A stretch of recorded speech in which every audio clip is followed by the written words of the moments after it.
Բարի երեկո սիրելի հայրենակիցներ, Սփյուռքի ձայնը հեռուստահանդեսը դարձյալ ողջունում է ձեզ։ Այսօրվա մեր հաղորդումը ուզում եմ սկսել վերջերս Միացյալ Ազգերի կազմակերպությունում տեղի ունեցած ցեղասպանությունների կանխարգելմանը վերաբերվող սիմպոզիումի մասին մեր պատրաստած ակնարկով։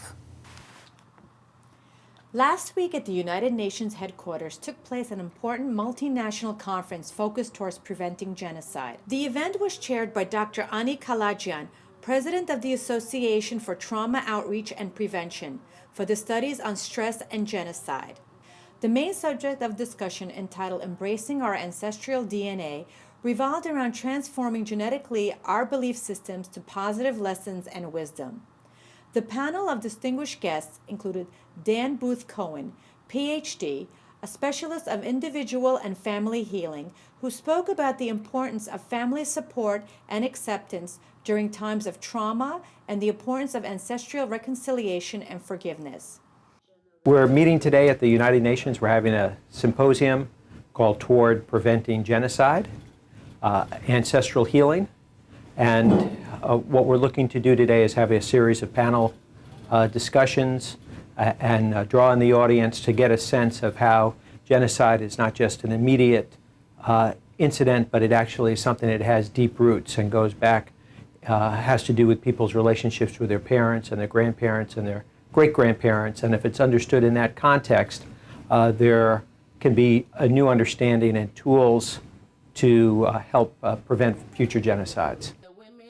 Sally Cater, president of the U.S. Federation for Middle East Peace, discussed the role of women in current politics, in conflicts in the Middle East, and issues facing the Arab world. As I represent the U.S. Federation for Middle East Peace, and that is a part of the world that has been plagued with turmoil for many, many years, we believe strictly in dialogue. We have to talk to each other. And this is what we have been doing from our side, the Federation, since our inception in 2001. So this is another part of the same, which is to talk to each other and have a dialogue going. And this is pretty much the agenda, and hopefully we will give it to the rest of the audience that they have to do it themselves. The panel also included Donald Wilson Bush, president of the Woodrow Wilson Legacy Foundation. Mr. Wilson Bush, a strong advocate for human rights and genocide prevention, presented his views on what he called from schoolyards to diplomatic missions. Throughout history, there have been many incidents and episodes in the lives of minorities that have felt the full weight of domination by oppressors, demagogues, and leaders of all kinds that use their position in a hierarchy of power to dominate and to oppress. Today's event is, again, to bear witness to this fact as a point of our present history with scars from the past that we need to address in order to balance the table of relationships against those oppressors in the world that still feel justified in dominating others. The Armenian community, as I've said before, is a witness to horror, but a hero of history, insofar as they are still bearing witness to the pain, bearing the scars, and yet looking forward to a day when those scars will be healed and the world will no longer allow for domination and oppression in the lives of our children and our grandchildren. The event was also attended by winners of the Krieger Essay Contest, teenagers from different backgrounds and nationalities. The Krieger Essay Contest was made possible by the Armenian American Society for the Studies on Stress and Genocide, and Dr. Gergerian's generous contribution. Along with Dr. Gergerian at the awards presentation ceremony were present Dr. Sirun Shahinyan and Dr. George Hero. All finalists were acknowledged and presented brief statements on their views for genocide prevention. Imin հոր եղբայրս Գրիգոր Վարդապետ Գերգերյան, որ մահացած է 1988-ին, մոտավորապես 50 տարի իր կյանքեն նվիրեց հայասպանության վրա եւ բոլոր վավերակիրներուն վրա հիմնադրվելով փաստեց, որ իսկապես առաջունե ծրագրված էր հայասպանությունը։ Եվ իրեն հիշադակին համար ես ամեն տարի մերնել եմ վերջ, մահանալ եմ վերջ, award գուտանք բոլոր high school եւ college-ի երիտասարդություններում, որ գուզեն մասնակցել, ոչ թե միայն հայկական ջենոսիդ, այլ որևէ մեկ ջենոսիդի մասին։ Mr. Donald Wilson Bush received the Armenian American Society's Outstanding Achievement Award. The event was concluded by Dr. Cohen performing a healing and reconciliation session. Նպատակն է, որ սերնդային գսկիցները, սերնդային ցավերը, սերնդային կոնֆլիկտները, սերնդային տրավմաները վերածվին թասերու, թրագան թասերու եւ սիրո եւ ներողամտության հետ միասին գարենանք առողջ հաջորդ սերունդ մստեղծել։ Տեսակ երիտասարդները իրենք նույն բանով դենչանքով են, որ այսին թեր կշարունակվի թերևս մեր երկրի մեջ շարունակվի, բայց օրինակի համար 12 տարբեր աղետներ կբադահին այս վարյանից, որ հետդ կխոսիմ։ Անպես որ փամը չենք սորվածի պես կուկա երբեմն մեզի համար, բայց անոր համար է, որ աս համակումարները կգազմագերբենք, որ միշտ հիշեցնենք մարդոց, որ միշտ այս վարյանին, այս մոմենտին կիդագիցը լան իրենց արարքներուն։ For the past 16 years, Dr. Ani Kalajian has organized this event based on her selfless humanitarian efforts. Throughout the years, she has helped many people from all backgrounds and nationalities to come in terms with their ancestral past and find a way towards brighter, more harmonic, and a violence-free future. Last week at the United Nations headquarters took place an important multinational conference focused towards preventing genocide. The event was chaired by Dr. Ani Kalajian, President of the Association for Trauma Outreach and Prevention. Very warm welcome to you, everybody here. I'm really honored to welcome you for this wonderful event, Preventing Genocide, and trying to embrace our ancestral DNA, transforming generationally transmitted restrictions of ethnicity, nationality, and belief systems to positive lessons, wisdom, and meaning. I am honored to have a wonderful faculty here that will be addressing you, but before that we will start with the Ancestral Healing, which is a CD that you will listen to and close your eyes and follow the instructions. And I'll try to connect this now.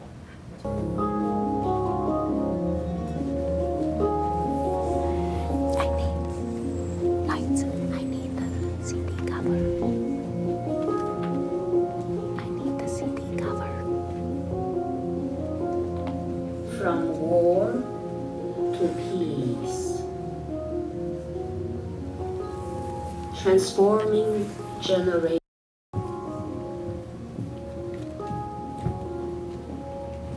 Brings us also the wisdom, how to connect with the wisdom of our ancestors and commit to nonviolence.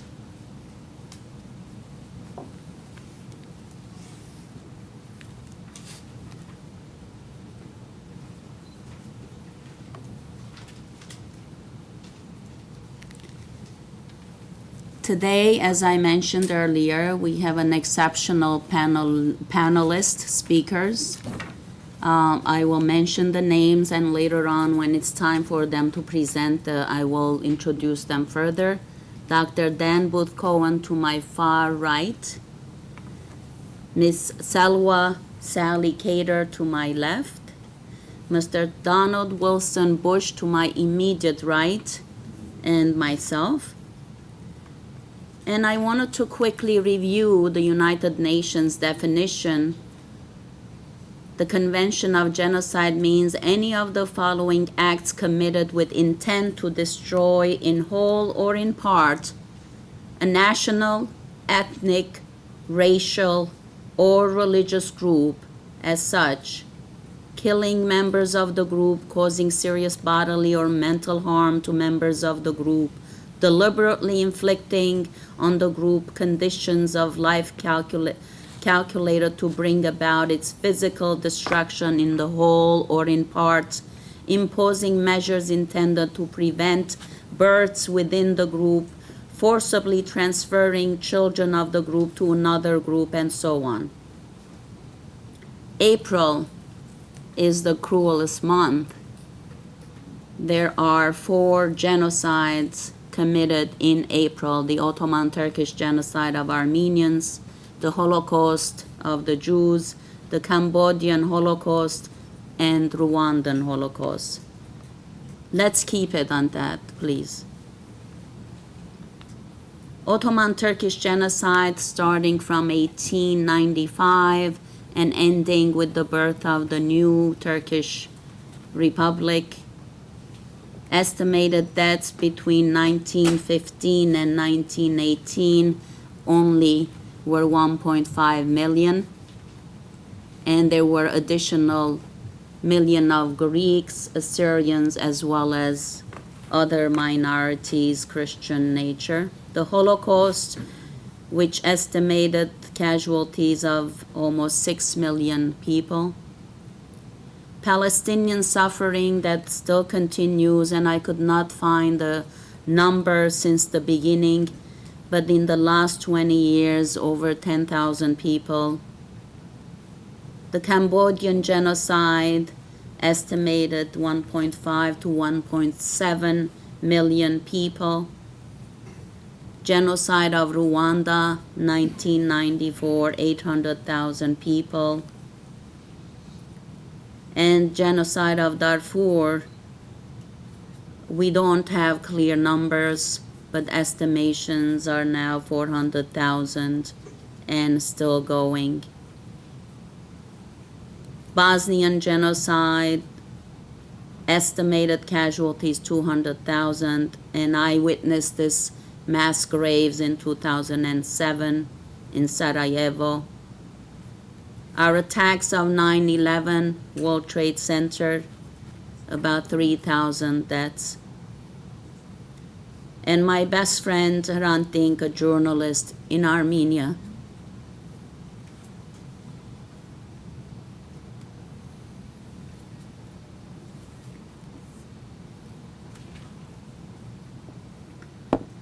our research shows that the impact of genocide continues over 75 years. We conducted the research, and we found that there's devastating effect on their ability to live a normal life, burdened with sadness, forced to live in the past due to the Turkish denial, living in a continuous state of trauma and generalized helplessness and anger.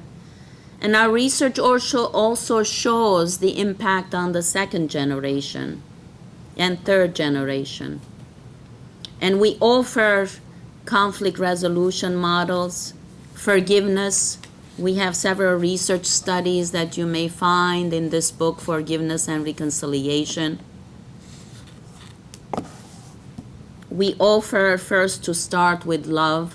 There's no forgiveness without love. Here we have conducted over a decade of Armenian-Turkish dialogue groups, and as well as our findings that Turkish offsprings were feeling humiliated and rejected as they were not aware of what's going on. They were given the denialist version that Armenians had killed the Turks. So it was very difficult for them to accept us as college students and young professionals. And for Armenians, a lot of anger, unresolved anger and sadness. We have taken this topic to the UN in different forums, UNICEF, UNESCO, and we have stages of healing that we take to different countries. And here is a wonderful sculpture by Native American As you see a silhouette there, a human silhouette, and a smaller one inside, 7 of them. And the message is be mindful of your actions, the impact of your actions, the impact of your decisions on the next 7 generations. As part of the solutions is our colleague Bert Hellinger, who we had the opportunity to witness his family constellation and actually doing the workshop specifically on Holocaust and genocide at Fordham University. And his book is Peace Begins in Our Soul. And here in different languages, let's chant together, Shalom, Salam, peace, Amahoro, together, Frieden, Pokoj, Chautun, Barish, Mbotemingi, Mir, Maluhai. And if you have other languages, please come forth afterwards so we can add it, yes. Violence also alters the brain, the victim's brain. There's incredible research showing that. So we offer psychoeducational dialogue in 3 lessons: induction, inquiry, and revelation. We also invite you to look at dialogue as Aikido, where using the opponent's, the partner's attacks to help them and resist them as well, use that energy to better both of us. And the last slide I'd like to share with you is this beautiful valley. You see the wonderful, colorful flowers blossoming, although they're different colors, right? Purple, green, yellow, orange, red. They're different, but they harmoniously give us this aesthetic beauty for us all to enjoy for years to come. And it's the work of one woman who has intentionally, mindfully, consistently put these seeds of flowers, these bulbs in this valley, and let nature do its course. Sally Cater, president of the U.S. Federation for Middle East Peace, discussed the role of women in current politics and conflicts So we have a lot and at issues stake. facing the Arab world. You see, in Iraq alone, there's 5 million widows. You talk about widows in the world, and this is not because they chose to become widows. They have to take care of their children, and look at Rwanda. Now there's a lot of big involvement with women. But then again, they suffered. The Jews suffered, the Armenians suffered, everybody. If you want to sit down and have statistics, but I'm not going to bore you with statistics. But they are the worst to suffer the most. But I can share with you a few things about what the women did, the women movement. There is a lot of history for their sharing and innovative approaches to peace. I can tell you about the Armenian, their problems with Azerbaijan. The women waved the white scarves between each other, and they connected the women between these 2 countries for peace. I'm sure you've all heard of the Irish women in Ireland. The women that created the movements also, it was between the Catholic and the Protestant women. The women in the North and South Sudan. So the women in Papua New Guinea government, that they did the peace, and they planned between the cessation and the Papua New Guinea. They also tried to do something. In '94, Arawa Peace Conference organized a mass meeting where women from all sides of the conflict agreed to work together for peace. And there's on and on between the Bosnians and the Serbs, and all throughout all the history, there is women single-handedly decided to get together with other women from the opposite or opposing parties because they want to save their children. They want to save their husbands, but most of all is their children. We've all heard of the women in black. We've all heard of the madres of Argentina. We've all have heard over the years about certain women that took it upon themselves, single women that started a movement. So we can do it. Women can do it. But one thing we really have to keep in mind as we move forward. Religions, if you go back to religions where a lot of atrocity have been done by the name of religion, when you think about it and you study any religion, you know that God taught the same lesson. Love thy neighbor, do unto other what you wish unto you. I had a meeting here in the same building between 4 religions, unrehearsed. I spoke my word, the Catholic Archbishop spoke his, the Hindu spoke his, and the Muslim spoke. It was the same sentence. It is the same message. So how can you hate each other if you are following a certain road? But at the end of the road, it's the same thing. So if we all know that, it's not about me, my religion, my world, my house, my country. It isn't. When we start learning that, just give yourself, meditate first, and give yourself a few moments and think about it. You know, we all come the same, we are born the same. Our mechanism as a human being is the same. Our needs are the same. We all want to have a safe house, a roof over our heads, table to feed our children with food on it, schools for our kids to go to, and some peace, so we can live in peace and have some prosperity and security for our children. Basic needs since the creation of Adam and Eve, if I dare say. It's all the same. Every year we have a conference on women here at the UN that is attended by 192 countries. And guess what? All these women have the same.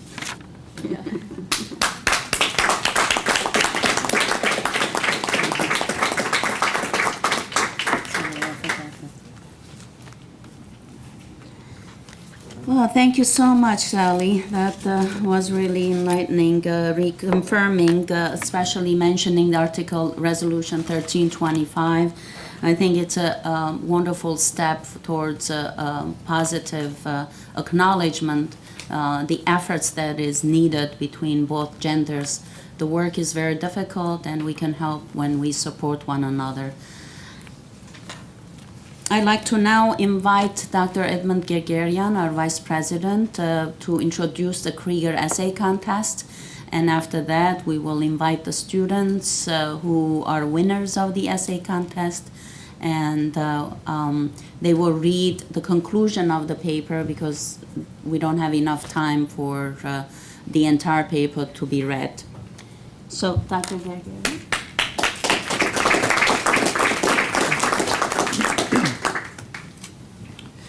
Thank you, Annie. It is now 16 years ago that the Armenian American Society for Study of Stress and Genocide, we have decided to to remember the genocide by giving awards to high school students and college students every year. And we needed a person to remember, a memory. And since my uncle, Father Krikor Gergerian, who passed away in 1988, he had spent 50 years of his life, he was a genocide survivor, to document, record, and remember the genocide based on authentic documents. And to continue in his memory, I decided to be the benefactor for all these years and to establish these awards. Next year, actually next month, May 12, it's going to be his 100 years birthday if he were alive. He was born May 12, 1911.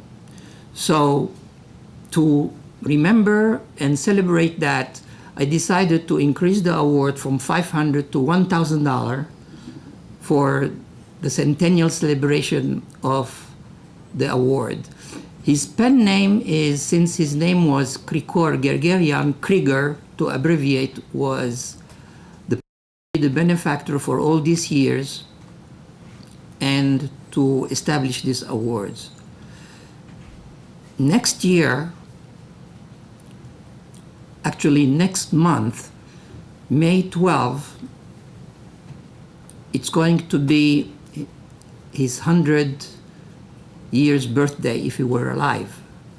He was born May 12, 1911. So to remember and celebrate that, I decided to increase the award from $500 to $1,000 for the centennial celebration of the award. His pen name is, since his name was Krikor Gergerian, Krieger, to abbreviate, was his pen name. He has always written under that name. And this is the Krieger Award for this year. Thank you.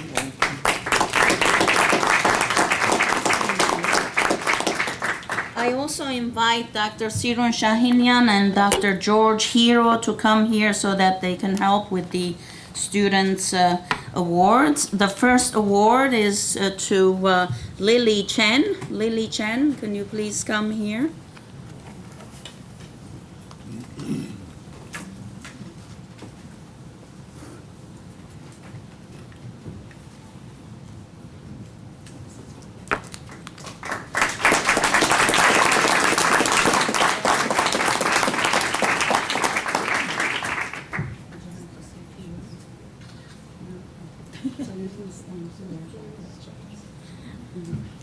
Okay, our first winner for adolescent boys, a young man, Usman Kazi.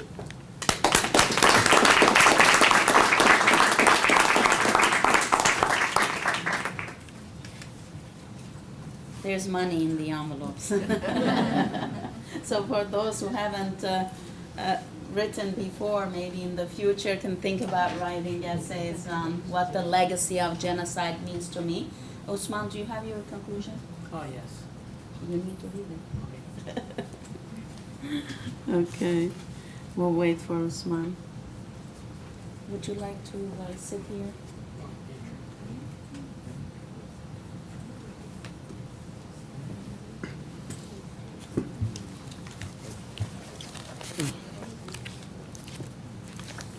Over time, people change, technology advances, and scores will settle. However, legacies don't change and won't go away. Legacies can leave positive outcomes and can leave negative outcomes, such as genocides. The only thing we can do is to move on, but the problem is the people who did go through genocides may never move on. One of my friends who has a grandparent who was a victim of the Holocaust, when I asked him how it feels, he said that no matter how old he gets, he will always remember the tales his father told him about his grandpa and how of a great man he was. He also says it's sad how he will never get to actually see his grandpa, which made me feel bad as well. I too have never met my grandpa, but however, it's not the same due to the fact that my friend has been a victim of a legacy of a genocide. Therefore, I conclude my essay of saying that the legacy of a genocide will basically never be forgotten, no matter how long time passed and how different people are. In my opinion, genocide is probably one of the worst disasters that can ever happen to a group of people.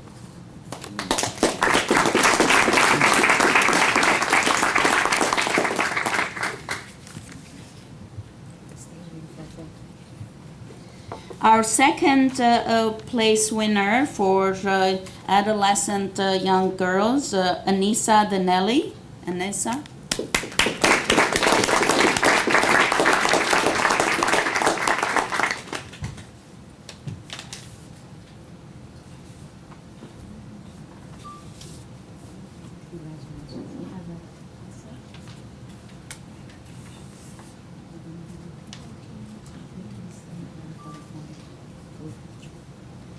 And our second winner for adolescent boys is Mario Aguilar. Mario, you have your essay?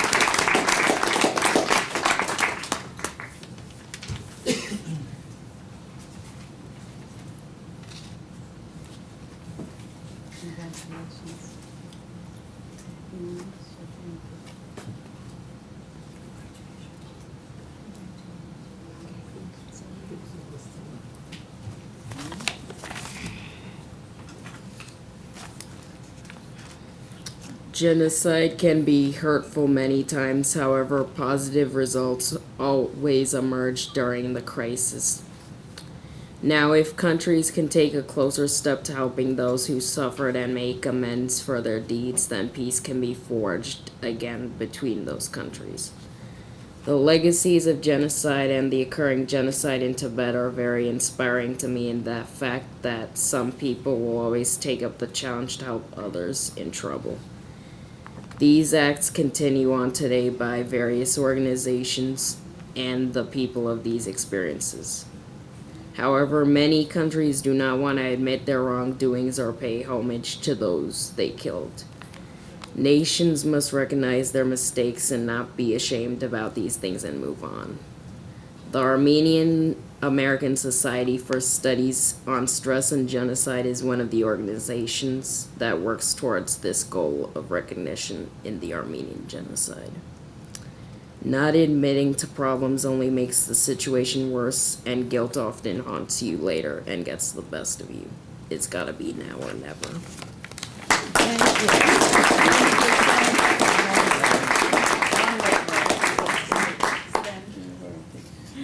And this year we had overwhelming 150 essays, but all of them were good. So we usually have first. So this year we did not only second, but we had third place honorary mentions. So with that, Aina Traberitz. Is Aina here? Okay, we'll mail that to Aina. And third place in young adolescent boys, Alan Dervishich.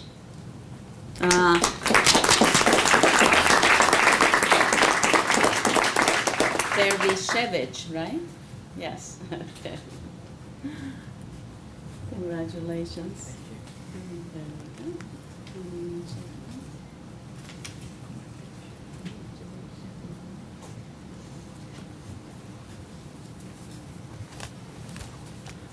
Human rights violations have continued in the post-World War II era in South Africa, Cambodia, China, and Rwanda. However, Amnesty International and the UN and NATO, acting as peacekeeping forces, have made efforts to eliminate the abuses generated by human rights violations and have tried to bring them to the world's attention. It is important that people be conscious of these violations and tackle them before they arise. History has shown that the global community does assist when the world is in need of help. Thank you.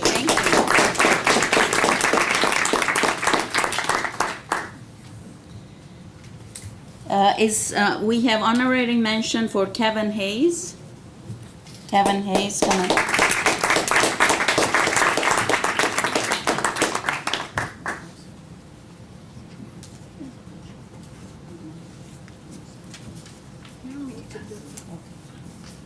Congratulations.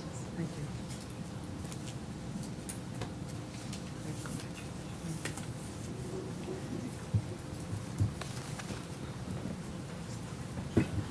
Genocide is the worst thing that the human race has ever done. We have harnessed the power of the atom and sent people to the moon, but we are nothing if we continue to allow genocide to occur anywhere in the world. It is just too easy to sit in our air-conditioned homes watching our big-screen televisions while children and innocent civilians are slaughtered by the hundreds in faraway places. If we let genocide occur anywhere in the world today, then we have learned nothing from the genocide of the Armenians, the Holocaust, the Rwandan genocide, and the thousands killed in Sudan. In their memory, we must seek peace.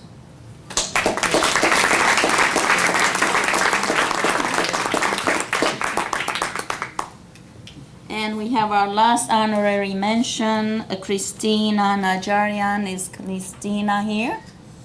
No. All right, so parents, I know you want to take your children's pictures. Please, you're welcome now. Take a 2-minute for those photo opportunity. And come closer so that...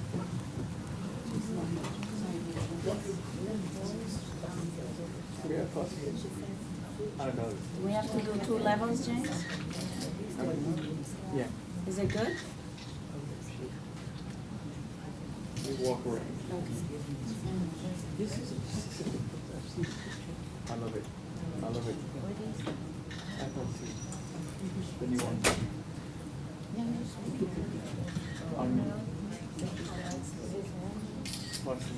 Okay, thank you, everybody. Let's give a big hand of our Outstanding Achievement Award for Armenian American Society for Studies on Stress and Genocides 2011 award that goes to Mr. Donald Wilson Bush, that's sitting right next to me. Please put your hands together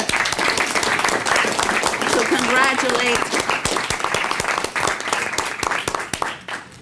Well, Mr. Donald Wilson Bush is a 8th-generation Woodrow Wilson family descendant, immediately directly descended from Woodrow Wilson's great-grandfather. As a pragmatic conservative writer, a public speaker, and a global advocate for democratic causes, Mr. Bush has given presentations in both national as well as international forums, championing civility and peace in the Western civic tradition. He's been a friend of Woodrow Wilson Presidential Library and birthplace for 28 years, and his media interviews and lectures have been broadcast to more than 3.5 million people worldwide. A pioneer in distance learning, Donald Wilson Bush has broad experience consulting in education, politics, interfaith ministry, and entertainment.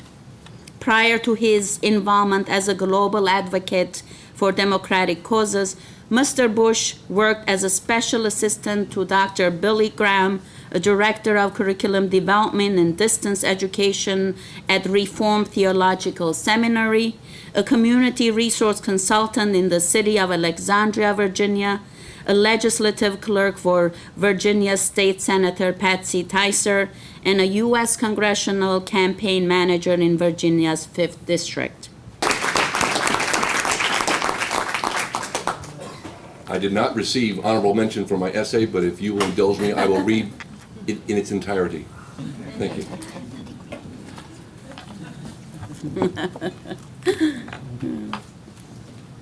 Thank you, Dr.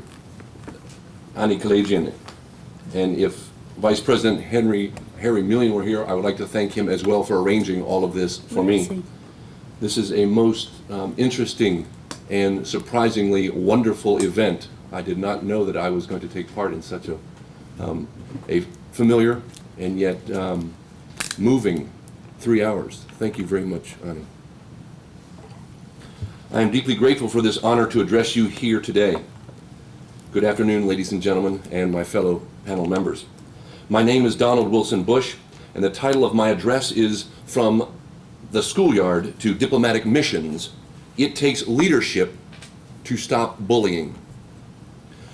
In the context of preparing for today's conference on preventing genocide and healing ancestral wounds, I was immediately struck by the sincerity and clear intention set forth in your description on the flyer that every one of you has in front of you. Transforming generationally transmitted restrictions of ethnicity, nationality, and belief systems to positive lessons and wisdom. This is a wonderful intention, and in my humble opinion, it deserves much more than a mere academic treatment or a passing theoretical consideration. Rather, in a real world of social hierarchies, where powerful people on top often feel justified in dominating and humiliating those beneath them, this lofty intention of transforming generationally transmitted restrictions into positive lessons and wisdom, this intention deserves a practical, pragmatic solution that has widespread relevance and long-term political impact with global implications.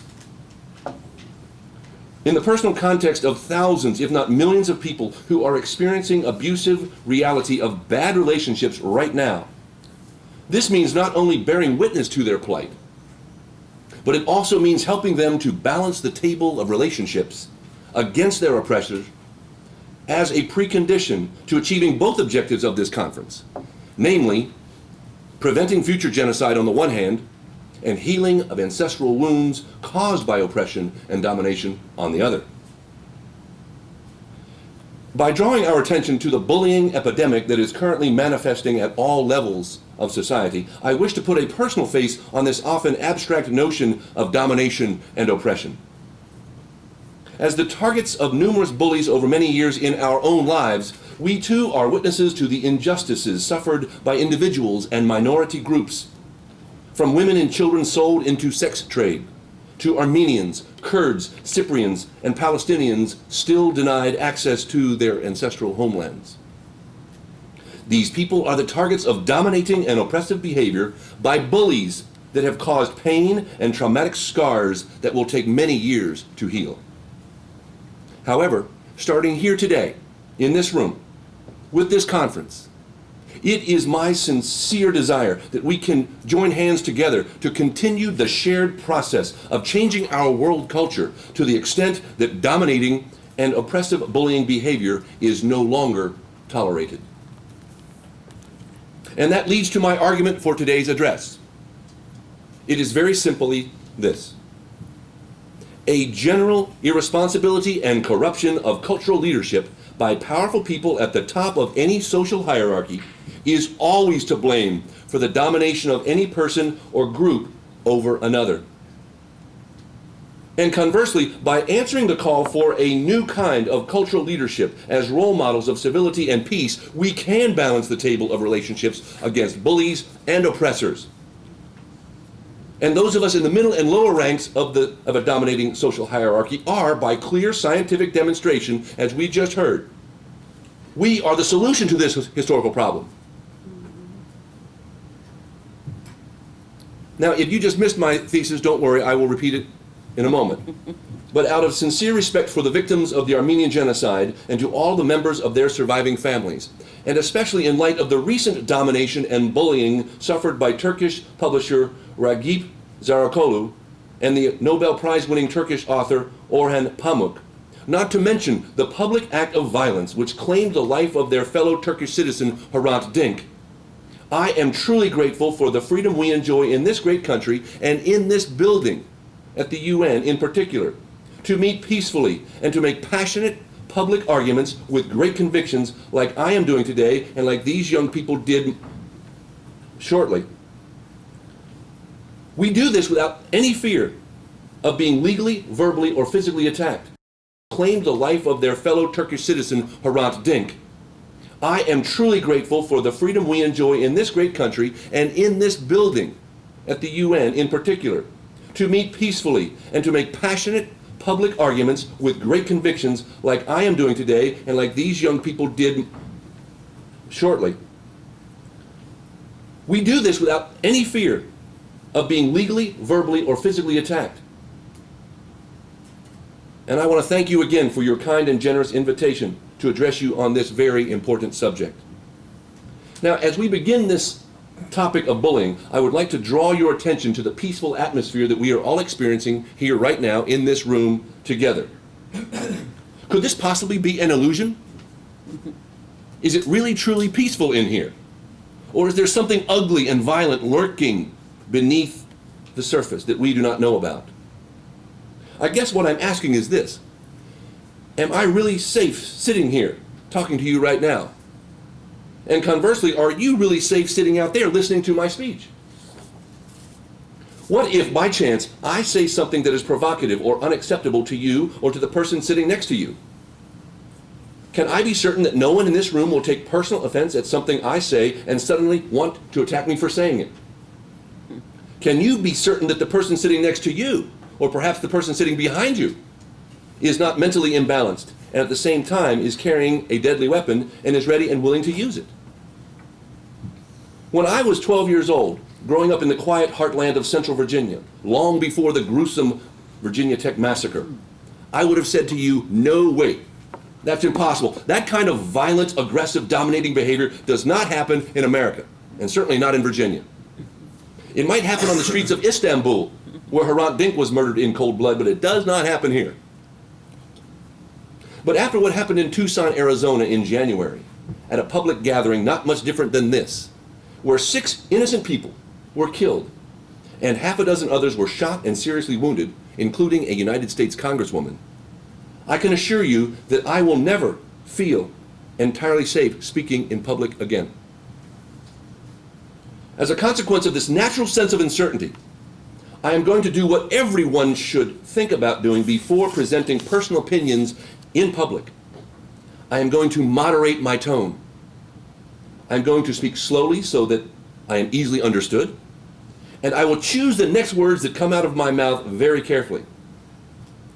I do this, quite frankly, not simply because I do not want to inspire anything negative with my words, but I do this because it is the right thing to do. And I do this out of humility and out of mutual respect for you, my audience of equals. I am not superior to you, and you are not superior to me. This is the proper way that everyone should advance the sacred space of the public square, where our shared commitment to civility, democracy, and peace has its beginning and its end.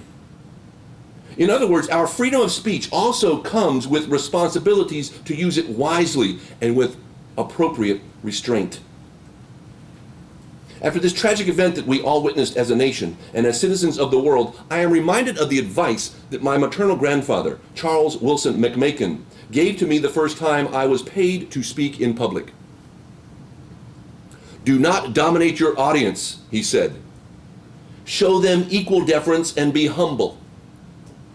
Know your argument frontward and backward, and above all else, respect their time.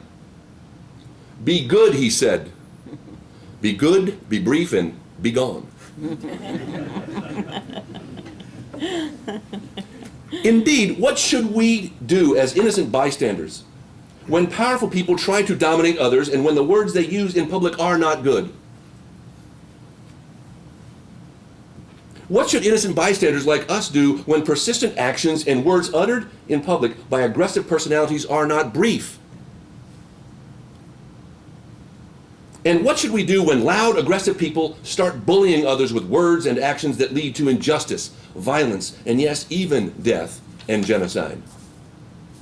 Is there any way that we can demagogues and despots must have the total cooperation of or control over mass media and the active participation of citizens in the middle and lower ranks of society, including the grassroots? Did Adolf Hitler exterminate 1.5 million Armenians in less than 24 months without the active participation of thousands of complicit Ottoman Turks and Kurdish citizens who were convinced by their elite leaders that bullying, starving, the genocide was organized nationwide with representatives in every neighborhood? Once the genocide was underway, a great number of Hutu civilians took part in the murders.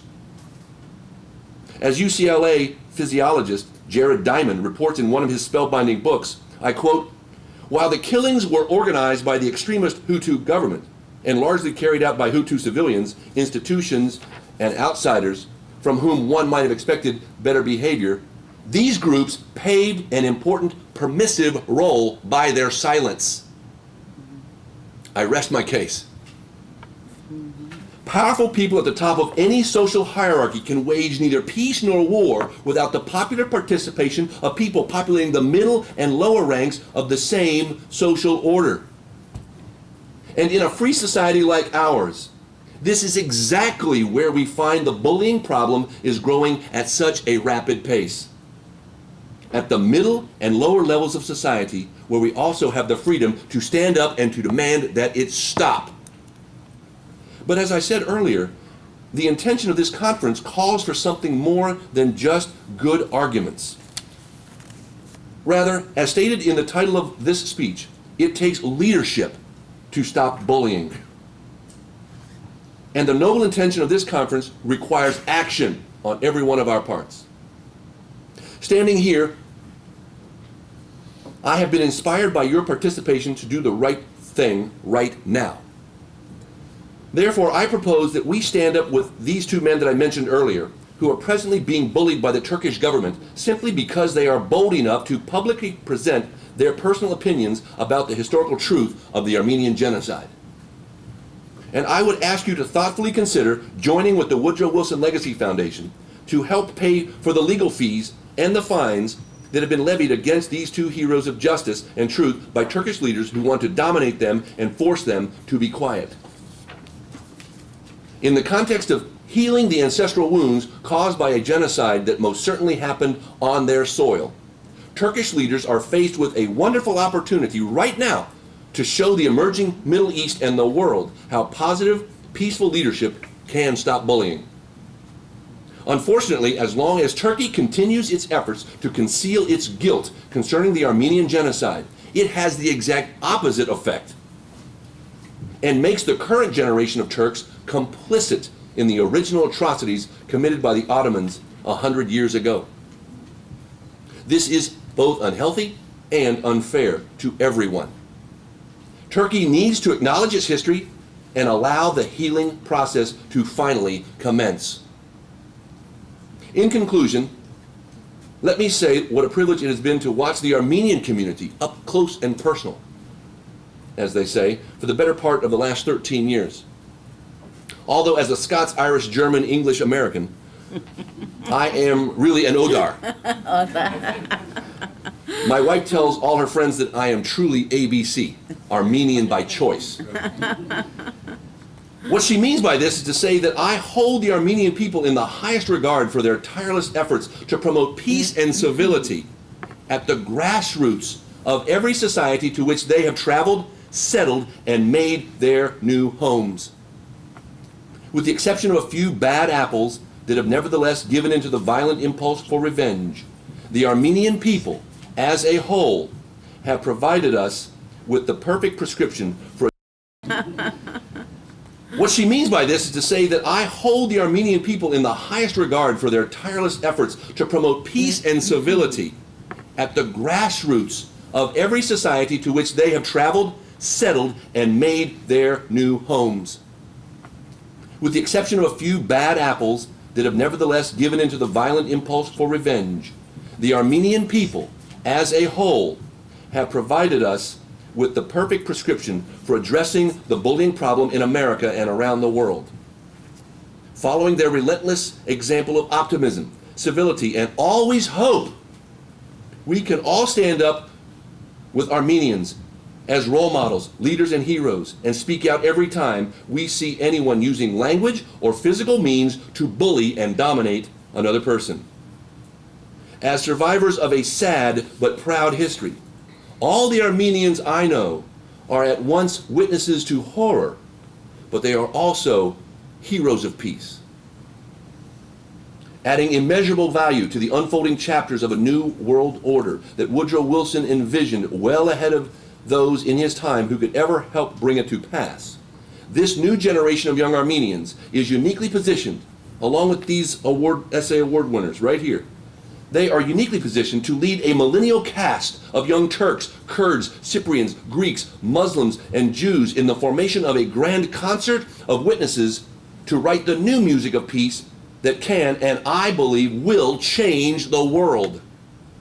In the words of the Irish poet William O'Shaughnessy, we are the music makers We are the dreamers of dreams, sitting by lone sea breakers, walking by desolate streams. World losers and world forsakers, upon whom the pale moon gleams, we are the movers and shakers of the world forever it seems. Thank you all very much. Genocide. We're honored to present its 2011 Outstanding Achievement Award to Donald Wilson Bush for your extraordinary contributions to studies of genocide, bullying nationally and internationally through your extensive research and presentations.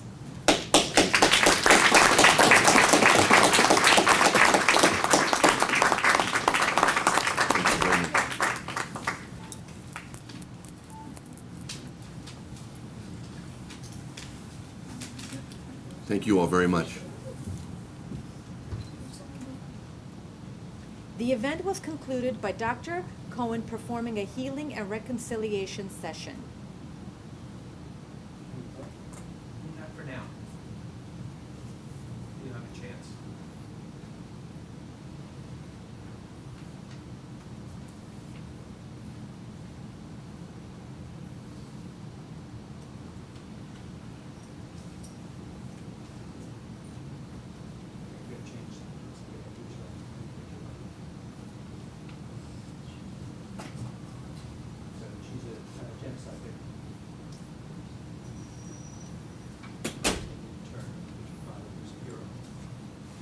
Creation of the state that fought for Turkey and helped bring the Turkish monarchy state into being.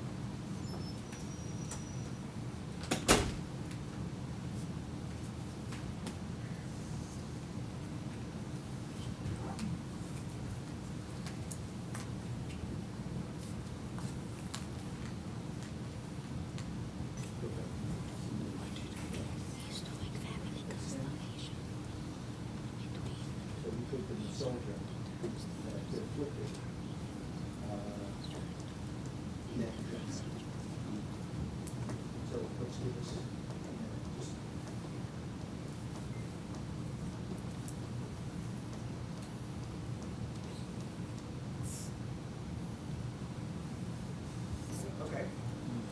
So he feels like an Armenian in modern Turkey.